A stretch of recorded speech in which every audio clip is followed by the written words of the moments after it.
The most expensive presidential race in history could be coming to a close today.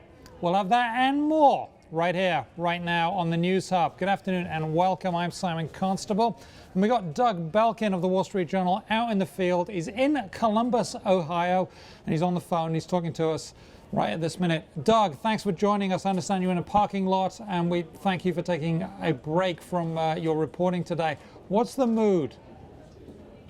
You know, I think folks are excited. Turnouts in the places I've been has been very high, and people seem to be generally, you know, there's 2-hour lines in some places, and people's attitudes have been really good about waiting and just wanting to vote.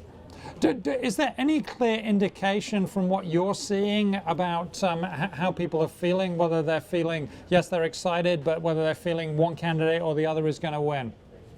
It's tight. You know, I went to the student union at Ohio State University, and there were really long lines there. But I think Obama's clearly favored in that place. But I just left one of the collar suburbs of Columbus, which is a much more mixed area, and I interviewed 15 people.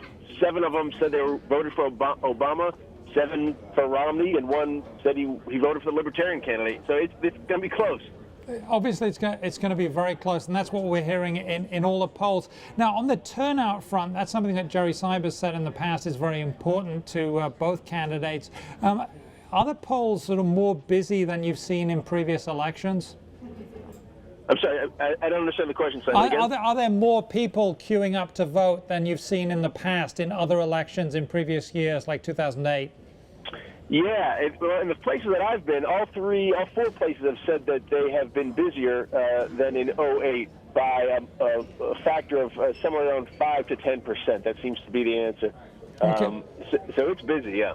They're obviously very busy. Any particular, when you look at the groups, and one of the things that Jerry told us to look out for is look at who is going to vote. Is there any mix of that group? Is it more men? Is it more women? Is it more minorities? How does it factor?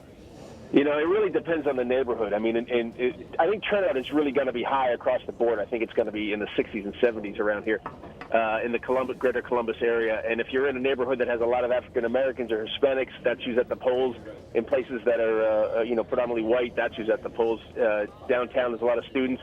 That's who's at the polls. So I'm sort of looking at this through a straw. So it's hard to get a real broad sense, but it seems like everybody is out and voting today. Everybody out and voting. Well, that's got to be great for democracy. Thank you very much, Doug Belkin of the Wall Street Journal in Columbus, Ohio.